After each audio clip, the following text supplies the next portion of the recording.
how to put password in Netflix profile. Hey everyone, welcome back to our channel. In today's video I'm going to guide you on how you can put a password in Netflix profile, so make sure to watch the video till the end.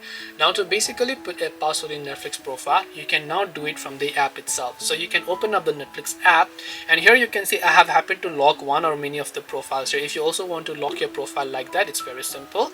From here, when you're on the profile page, do not select any profile to log in. Instead, just tap the edit button from the top right to edit those profiles, and you'll enable the edit option.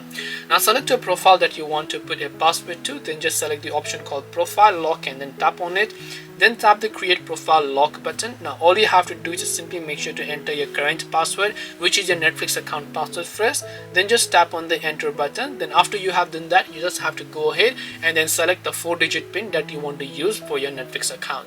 This way you can put a password in Netflix profile. Hope this video was very helpful. If you have got any questions, then feel free to leave them down below. Thank you for watching and see you in the next video.